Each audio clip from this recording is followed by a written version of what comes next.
Colonel Neil Kirby's P-47 Thunderbolt sliced through the thin tropical air at 28,000 feet, the massive radial engine rumbling as he scanned the sky below.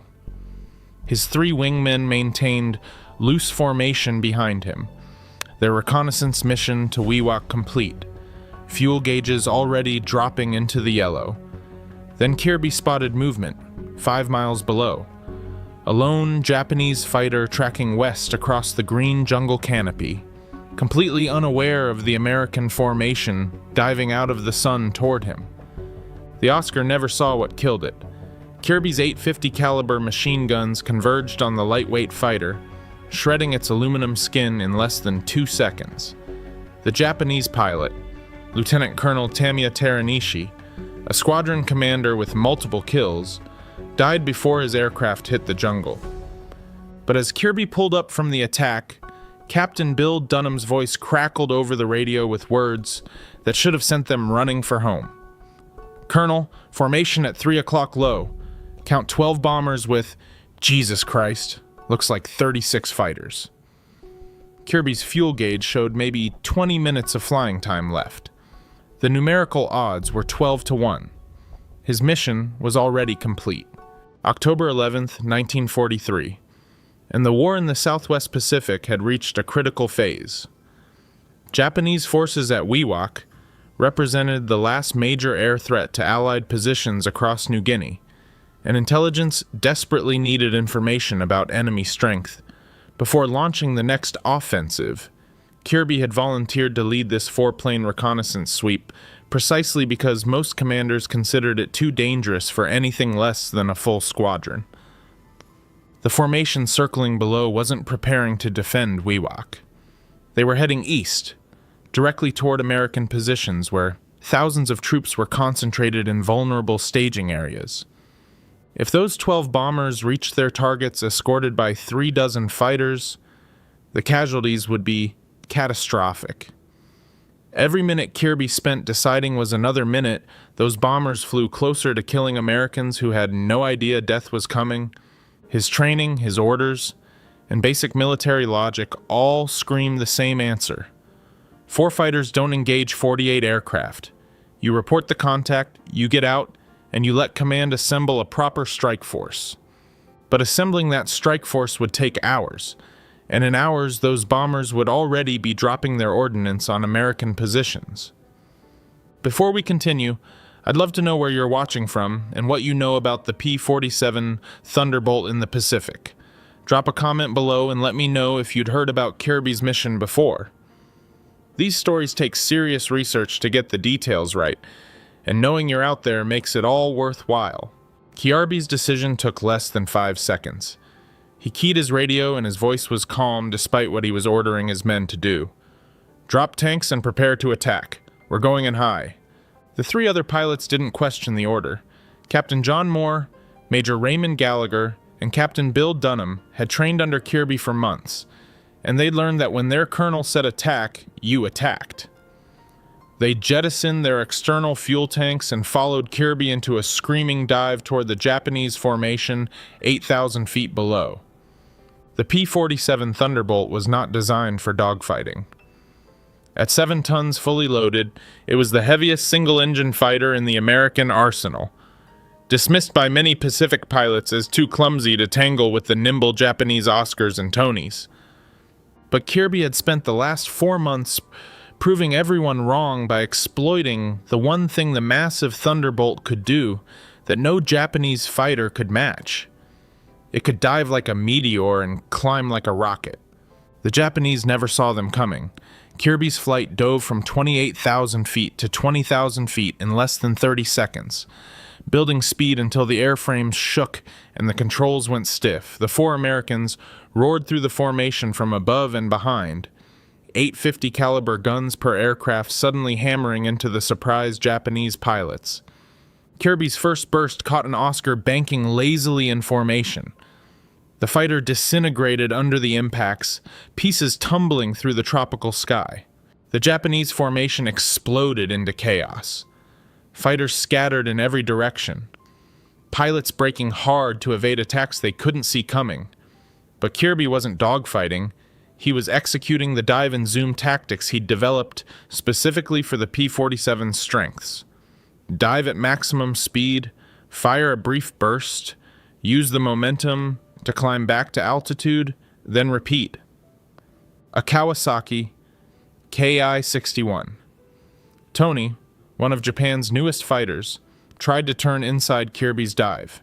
The American colonel didn't try to follow the turn. He simply adjusted his dive angle slightly, let the Tony slide into his gun sight, and fired. The Japanese fighter's wing folded upward under the .50 caliber onslaught, and the aircraft tumbled out of control. That was 3 kills in less than 2 minutes. Then Kirby saw something that made his blood run cold. Major Gallagher's P-47 was corkscrewing desperately as 2 Japanese fighters closed on his tail. Their cannon fire walking toward his aircraft, Gallagher was fighting his controls, trying to shake them, but the Oscars were staying glued to him. In seconds, they'd have him. Kirby's Thunderbolt was 5,000 feet above the dogfight, climbing back to altitude. Basic tactics said to keep your altitude advantage, to never sacrifice your energy state to save one pilot. But Kirby rolled inverted and dove anyway, pushing his airspeed past 400 miles per hour as he plunged back into the fight. The first Oscar never knew what hit it. Kirby's diving attack came from almost straight above, a firing geometry that Japanese pilots weren't trained to defend against. His bullets walked through the cockpit and the Oscar simply came apart in midair. The second Oscar pilot saw his wingman die and tried to break away, but Kirby was already there, tracking the fighter through a vertical bank that should have been impossible for an aircraft the P-47's size. His guns fired for 3 seconds, and the second Oscar went down, trailing flames. Gallagher's voice came over the radio, breathing hard. "Thanks, Colonel. I owe you a drink." But Kirby was already scanning for his next target because the Japanese were finally getting organized. A swarm of fighters was climbing toward the 4 Americans, and the numerical advantage was about to become overwhelming. That's when Kirby saw the formation of Tony fighters breaking away from the bombers, diving toward cloud cover, 6 pristine targets separated from their formation, trying to escape. He had seconds to decide. Call it a victory, break for home with everyone alive, or press the attack one more time despite the odds. Kirby chose to attack. He rolled into another dive, Captain Moore following him down, while Dunham and Gallagher held high to cover their escape. The 2 P-47s dove on the fleeing Tonys at a closing speed approaching 600 miles per hour combined. What happened next demonstrated exactly why Kirby had become a legend among Pacific fighter pilots. The 6 Tony fighters weren't just fleeing. They were trying to lure the Americans into a turning fight at low altitude where Japanese maneuverability would dominate. It was a textbook trap, one that had killed dozens of American pilots who followed Japanese fighters into low-altitude dogfights they couldn't win. But Kirby had written the book on how the P-47 actually fought in the Pacific, and he knew the trap when he saw it. Instead of following the Tonys down, he fired one long burst at maximum range, destroyed one more fighter, then hauled the Thunderbolt into a vertical climb. The P-47's turbo-supercharged engine, designed specifically for high-altitude combat, gave him power that the Japanese fighters couldn't match above 20,000 feet. Within seconds, he was back at altitude with his speed restored. The Japanese pilots below stared up in confusion as the American fighter they'd been trying to trap rocketed away from them vertically. Some tried to climb after Kirby, but their engines couldn't maintain power in the thin air. They fell away, stalling out, while Kirby circled above them, completely untouchable. The tactical situation had reversed entirely. The hunters had become the hunted. Moore's voice crackled over the radio. "Colonel, gun camera's out of film, but I count 6 confirmed for you, maybe 7. The surviving Japanese fighters were scattering now, diving for cloud cover or running flat out for wee-whack. Kirby keyed his mic and called his flight together. "All aircraft, form on me. We're going home." The 4 P-47s turned east, flying at maximum cruise to stretch their remaining fuel. Kirby's fuel gauge was deep in the red, showing less than 50 gallons remaining. They'd been in combat for nearly an hour, burning fuel at maximum throttle during the dives and climbs. The mathematics were grim. They might not make it back to base. Behind them, the Japanese formation was in complete disarray. 9 fighters destroyed, the bomber formation scattered, and the planned attack on American positions completely disrupted. Whatever intelligence value the reconnaissance mission had generated, Kirby had just multiplied it by stopping an entire strike force with 4 fighters. But none of that would matter if they ran out of fuel over the jungle. The flight crossed the coast with their engines coughing as fuel pressure dropped. Kirby spotted an emergency airstrip at Leh and called the tower for immediate landing clearance. All 4 Thunderbolts touched down with less than 75 gallons of fuel total, enough for perhaps 10 more minutes of flight. Ground crews swarmed the aircraft immediately, shocked at the bullet damage to Gallagher's plane, and the heat radiating from engines pushed far beyond normal limits. When Kirby climbed down from his cockpit, he found intelligence officers already waiting with questions. How many aircraft in the formation? What types? What were their positions and heading? Kirby gave them precise answers for everything, then mentioned almost casually that they'd engaged the formation and destroyed 9 Japanese fighters. The intelligence officers stared at him. 9 fighters destroyed by 4 P-47s? That seemed impossible. The gun camera footage erased all doubt.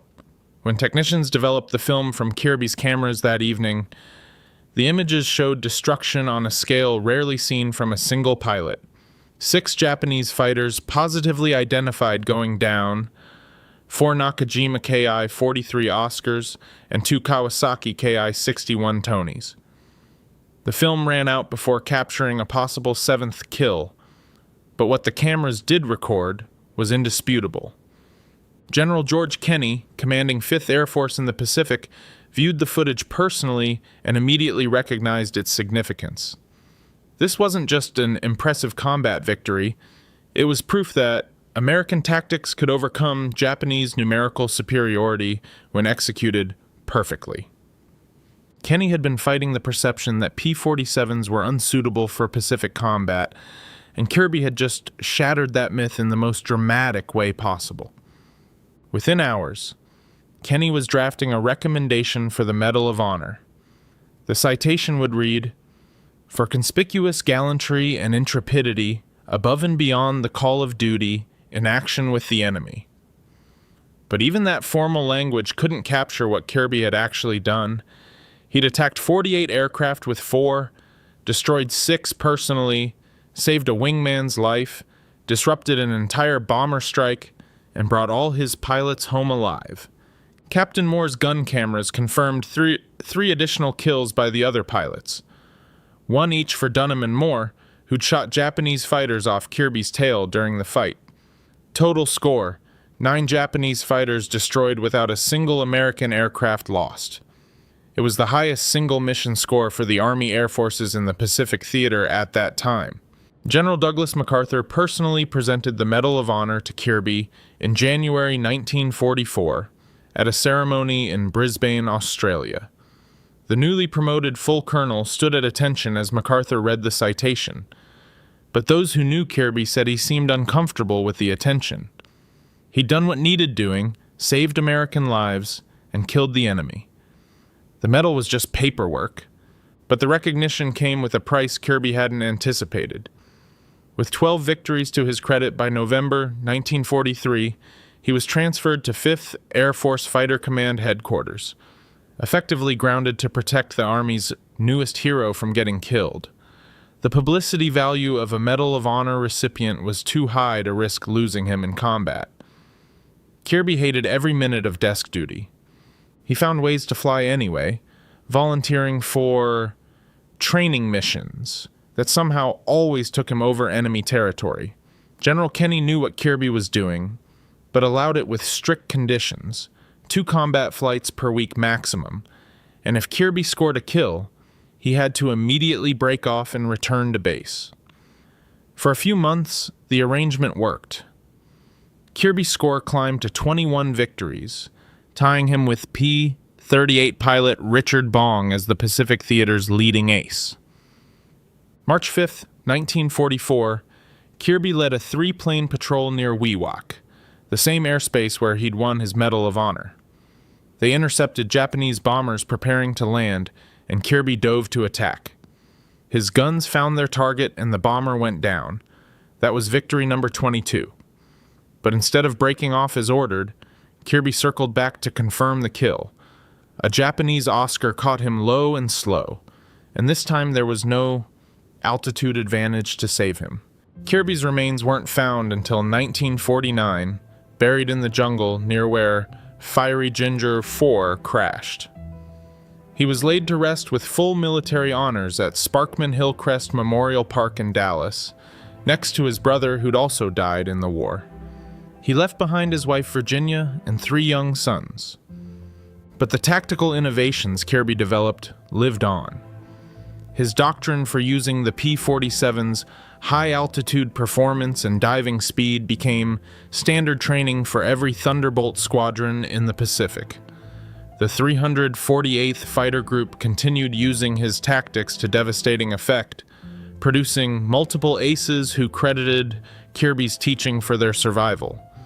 The P-47 went from being dismissed as unsuitable for Pacific combat to becoming one of the theater's most effective fighters. Kirby's 6 victories in a single mission stood as the Army Air Force's record until P-51 pilot William Shomo broke it in 1945. But no P-47 pilot ever exceeded Kirby's total of 22 victories, and his Medal of Honor mission remains the textbook example of how aggressive tactics can overcome impossible odds. The formation of 48 Japanese aircraft that Kirby attacked never reached their target. 9 fighters destroyed, bombers scattered, the strike disrupted, all because one colonel refused to let fuel limitations or numerical disadvantages stop him. Sometimes the greatest victories come not from following doctrine, but from knowing when to ignore it. Colonel Neil Kirby accidentally flew into 36 Japanese fighters and attacked them anyway. The decision should have been suicide. Instead, it became one of the most successful single-pilot combat actions of the Pacific War, proof that courage matters more than odds. May 7th, 1945. General George S. Patton sat across from Supreme Commander Dwight Eisenhower in a commandeered German mansion outside Frankfurt. Germany had just surrendered hours earlier. American soldiers were celebrating in the streets. But Patton wasn't celebrating. He had come to tell Eisenhower something that would end their friendship. Something that would get Patton removed from command within months. Something that Washington and the media would call insane. "We're going to have to fight them eventually," Patton said. "Let's do it now while our army is intact and we can win." He wasn't talking about the Germans. He was talking about the Soviet Union. Eisenhower stared at him. He had just spent 3 years building an alliance with the Soviets to defeat Hitler. The American public loved Uncle Joe Stalin. The media portrayed the Red Army as heroic liberators. And here was Patton, suggesting they immediately attack their ally. "George, you don't understand politics," Eisenhower said. "The war is over. We're going home." Patton looked at his commander and realized something terrible. Eisenhower knew he was right. But Eisenhower wasn't going to do anything about it. What followed was one of the most consequential silences in American military history. Patton had identified the Soviet threat before anyone in Washington would admit it existed. He had proposed a military solution while the Red Army was exhausted and American forces were at peak strength. And he was ignored by politicians and generals who cared more about public opinion than strategic reality. Patton's Third Army had driven deeper into Germany than any other Allied force. His tanks had reached Czechoslovakia, his advance units were within striking distance of Berlin, and everywhere he went, he saw something that terrified him. The Red Army. Soviet forces were occupying Eastern Europe with brutality that shocked even hardened American combat veterans. Patton's intelligence officers reported mass rapes, systematic looting, and summary executions of civilians suspected of anti-communist sympathies. Entire populations were being shipped to Soviet labor camps. In April 1945, Patton wrote to his wife Beatrice, "I have no particular desire to understand them except to ascertain how much lead or iron it takes to kill them. The Russians give me the impression of something that is to be feared in future world political reorganization." He was seeing what Washington diplomats refused to see. The Soviet Union wasn't a temporary ally against Hitler. It was a totalitarian empire, expanding westward while American politicians naively believed Stalin would honor agreements about free elections and democratic governance. Patton met with liberated American prisoners of war who had been held by the Soviets. They described treatment worse than what the Germans had given them. Soviet soldiers had stolen their watches, boots, and rations. Officers who protested were beaten or shot. The reports kept coming. Soviet forces were dismantling German factories and shipping entire industrial plants back to Russia. They were installing communist puppet governments in Poland, Romania, Hungary, and Bulgaria. They were arresting and executing anti-communist resistance fighters who had spent years fighting the Nazis. By May 1945, Patton had developed a detailed plan. It wasn't just angry rhetoric from a frustrated general. It was a legitimate military strategy based on real intelligence about Soviet capabilities and weaknesses. Patton's assessment was straightforward. The Red Army had just lost 27 million people defeating Germany. Soviet forces in Eastern Europe were exhausted, overextended, and living off captured supplies. Their supply lines stretched back thousands of miles to Russia. American forces, by contrast, were at peak strength with complete air superiority and intact supply lines. "We could beat the Russians in 6 weeks," Patton told Undersecretary of War Robert Patterson in May 1945. The Soviet Union had no strategic bombing capability. The Red Army had minimal anti-aircraft defenses.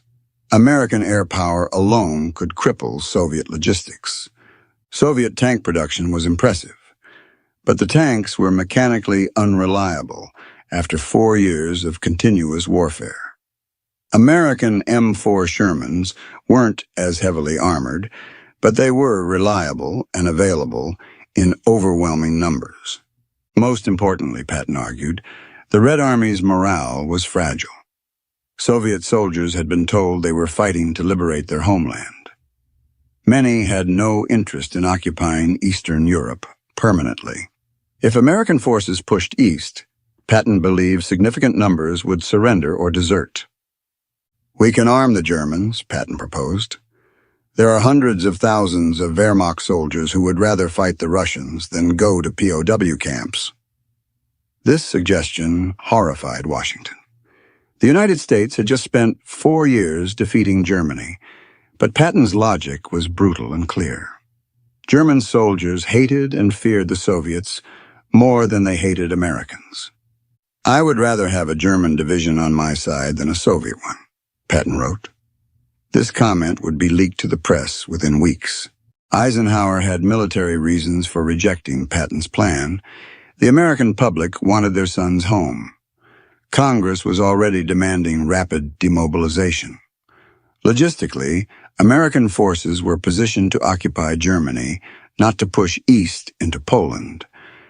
But these weren't the real reasons Eisenhower rejected Patton's proposal. The real reasons were political. President Truman had just taken office and was continuing Roosevelt's policy of cooperation with Stalin. The Yalta Conference had established the framework for post-war Europe. Eisenhower knew that proposing an attack on the Soviet Union would be political suicide. He would be accused of warmongering, of risking World War III, of betraying the alliance. The media would destroy him. Washington would remove him from command. More personally, Eisenhower liked being the hero. He had just won the war in Europe. Newspapers called him the greatest military commander since Grant. He was being discussed as a potential presidential candidate. Why risk that reputation? Eisenhower also believed in the diplomatic solution. He thought Stalin could be negotiated with, that the Soviet Union would moderate once post-war tensions eased. He believed the United Nations could manage disputes between the superpowers. This was the fundamental difference between Eisenhower and Patton. Eisenhower believed in institutions, diplomacy, and political process. Patton believed in military force and strategic opportunity. Eisenhower thought like a future president. Patton thought like a warrior. George sees the world as a battlefield, Eisenhower told his chief of staff. He doesn't understand that we have to live with these people. Patton wasn't alone in his assessment. Winston Churchill had reached the same conclusion. Churchill had been warning about Soviet intentions since the Bolshevik Revolution in 1917. He had only allied with the Soviet Union out of desperate necessity. By April 1945, Churchill was frantically sending messages to Truman and Eisenhower. He wanted Western forces to push as far east as possible before the Soviets consolidated control. He wanted to take Berlin, Prague, and Vienna before the Red Army arrived. An iron curtain is drawn down upon their front, Churchill wrote to Truman on May 12, 1945. This was the first time he used the phrase that would define the Cold War. We do not know what is going on behind. Churchill proposed Operation Unthinkable in May 1945. It was a detailed military plan for an Allied offensive to push Soviet forces out of Poland and Eastern Europe, assuming the use of rearmed German units fighting alongside American and British forces. The British Chiefs of Staff analyzed Operation Unthinkable and concluded it was militarily feasible if launched immediately. They estimated Allied forces with German support could defeat Soviet forces in Eastern Europe within months, but they warned it would require total commitment. Churchill sent the plan to Truman. Truman rejected it immediately. He was horrified by the suggestion of attacking the Soviet Union and even more horrified by the proposal to rearm German units. When Patton learned that Churchill had proposed essentially the same strategy, he felt vindicated. At least one man in power understands what we're facing, he told his staff. Churchill's prediction about Soviet intentions proved accurate within months. The press had loved Patton during the war, but in May and June 1945, the coverage changed. His comments about the Soviets were leaked to journalists. His proposal to rearm German units was characterized as Nazi sympathizing. Columnists questioned his mental stability.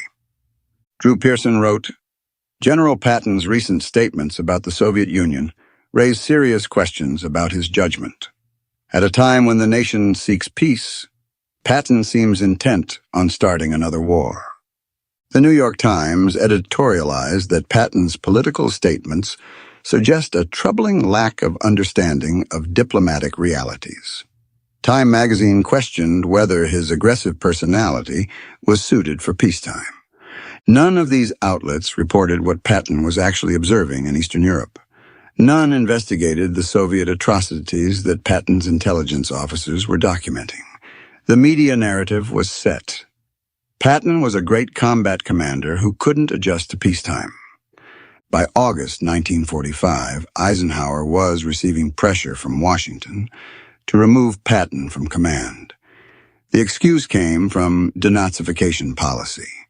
Patton had said at a press conference that requiring all former Nazi Party members to be removed from administrative positions was idiotic. Many had joined for pragmatic reasons, not ideology. This Nazi thing is just like a Democrat and Republican election fight, Patton said. The comment was reported as Patton minimizing Nazi atrocities. The reaction was explosive. On September 28, 1945, Eisenhower relieved Patton of command of the Third Army. The official reason was his denazification comments. Everyone understood the real reason. Patton wouldn't stop warning about the Soviets. After being removed from command, Patton spent his final months documenting Soviet actions and writing desperate warnings to Washington. His letters from October and November 1945 read like prophecies.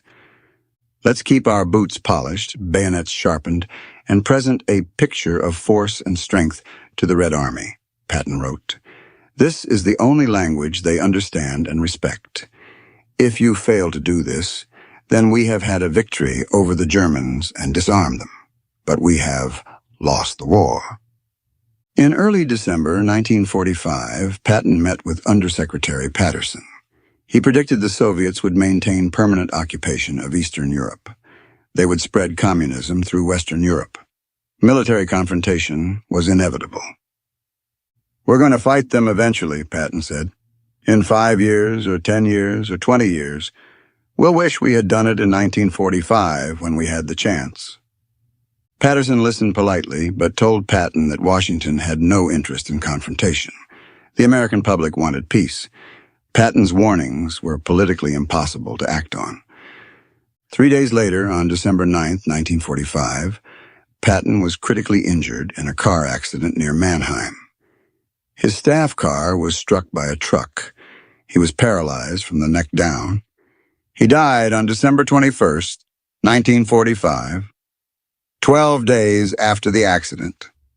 The circumstances fueled conspiracy theories. The timing was suspicious. 3 days after submitting his assessment. The truck driver's explanation seemed implausible, but no credible evidence of assassination was ever produced. It was likely just a tragic accident that silenced the one general willing to speak truth about the Soviet threat. Everything Patton predicted came true. By 1946, Soviet forces had consolidated control over Poland, East Germany, Czechoslovakia, Hungary, Romania, and Bulgaria. Free elections promised at Yalta never happened.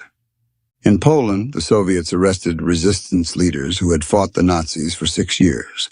Thousands were executed or sent to labor camps. In Czechoslovakia, a 1948 communist coup overthrew the democratic government. Foreign Minister Jan Masaryk died in a suspicious fall, ruled suicide.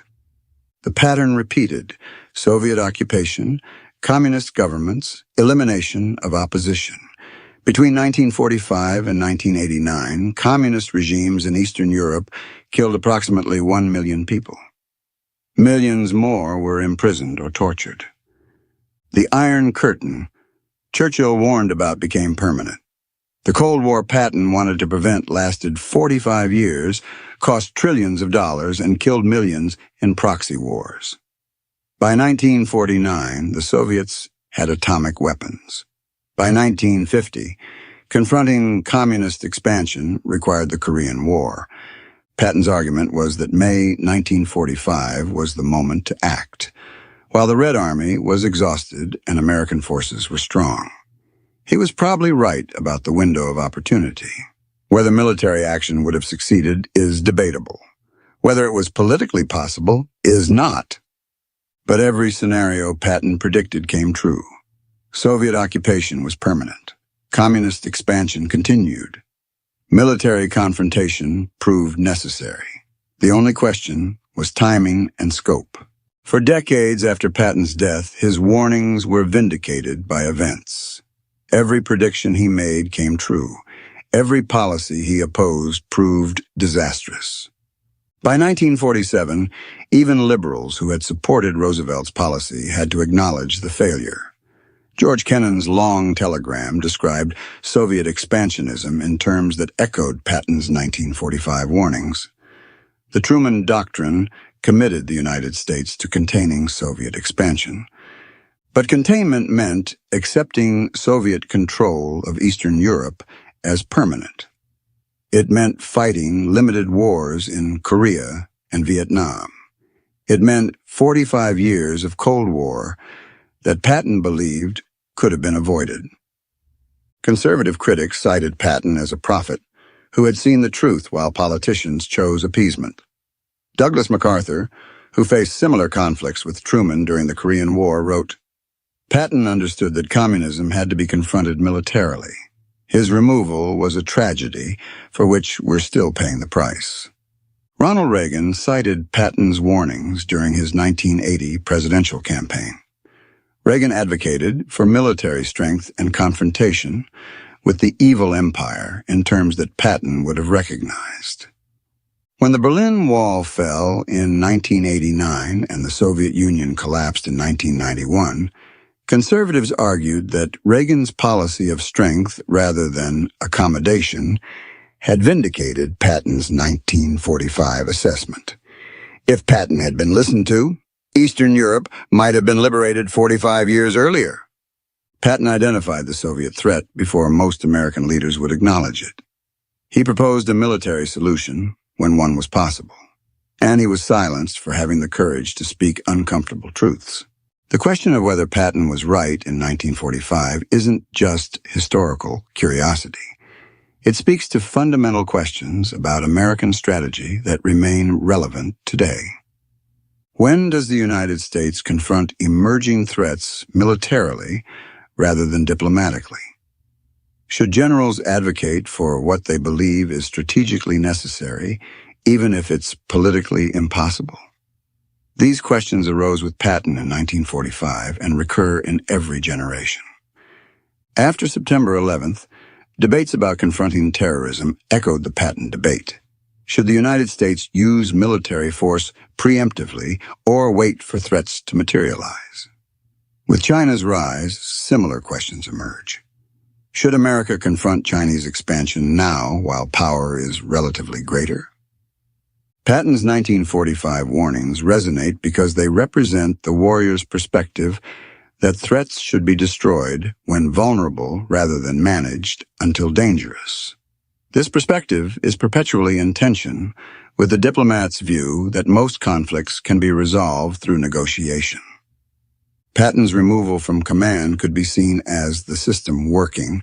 A general who wouldn't accept civilian authority was removed. Or it could be seen as the system failing. A general who correctly identified a strategic threat was silenced for political reasons. The question matters because the next generation of military leaders will face similar dilemmas.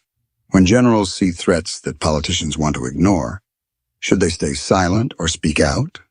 Patton's answer was clear. Speak the truth regardless of consequences. He paid for that choice with his career and possibly his life. But he ensured that when history vindicated his warnings, his voice would be remembered. Eisenhower's refusal to support Patton revealed something fundamental about how he understood leadership. Eisenhower was a coalition builder whose genius was holding together the Allied coalition during World War II. But this made him psychologically incapable of accepting Patton's argument. Patton was saying the coalition Eisenhower had built was worthless because one member was an enemy. This contradicted everything Eisenhower had invested his career in. Eisenhower also liked being liked. Patton's proposal would have made Eisenhower the face of confrontation with the Soviet Union, destroying his reputation as a uniter and peacemaker. By 1945, both parties were discussing Eisenhower as a potential presidential candidate. Supporting an attack on the Soviets would have been political suicide. The American public in 1945 was exhausted from war. Starting another war would have been massively unpopular. The media would have destroyed Eisenhower for starting World War III. So Eisenhower chose the politically safe path. He rejected Patton's warnings, removed him when he wouldn't stop talking, and pursued cooperation with Stalin. It was understandable from a political perspective. It was disastrous from a strategic perspective. Eisenhower later expressed regret about not taking the Soviet threat more seriously, but he never admitted that Patton had been right to propose immediate military action. He maintained it was politically impossible and strategically risky. This was Eisenhower's limitation. He was brilliant at managing coalitions and understanding political reality, but he couldn't see beyond immediate political constraints to long-term strategic consequences. Patton could. He didn't care about political reality or his post-war career. He cared about destroying America's enemies while the opportunity existed. George S. Patton died on December 21st, 1945, at age 60, paralyzed in a hospital bed. He was buried at the American Cemetery in Luxembourg alongside soldiers of the Third Army. He had requested to be buried among his soldiers. In death, Patton became a symbol. To conservatives, he represented the warrior who saw threats clearly and advocated strength over appeasement. To liberals, he represented the dangerous militarist who preferred war to diplomacy. To the public, he remained the brilliant tank commander who helped win World War II. The question of whether Patton was right about the Soviet Union was answered by subsequent events. Everything he predicted came true. Soviet occupation of Eastern Europe, communist expansion globally, the Cold War that lasted decades, the millions who died under communist tyranny. Whether his proposed solution would have worked is unknowable. Whether it should have been attempted is debatable. But that he correctly identified the threat before most American leaders would acknowledge it is undeniable. Patton's tragedy was being right at the wrong moment. He saw in 1945 what others wouldn't acknowledge until 1947 or later. He proposed action when it might have succeeded. He was silenced before he could be vindicated. He died before he could say, "I told you so." The generation of American leaders who rejected Patton's warnings went on to fight the Cold War he had wanted to prevent. They spent 45 years and trillions of dollars containing Soviet power that might have been broken in 1945. Whether they made the right choice is a question each observer must answer. But that they made a choice with enormous consequences is undeniable. Patton's voice echoes across the decades as a reminder that sometimes the prophet is dismissed, the truth-teller is silenced, and the warrior who sees clearly is removed from command by politicians who prefer comfortable lies to uncomfortable truths. The lesson isn't necessarily that the United States should have attacked the Soviet Union. The lesson is that strategic threats should be confronted when vulnerable rather than managed until dangerous. That political constraints should inform but not determine military strategy. And that generals who tell the truth should be heard even when their message is unwelcome. These lessons were learned at enormous cost over the next half-century. They may need to be learned again.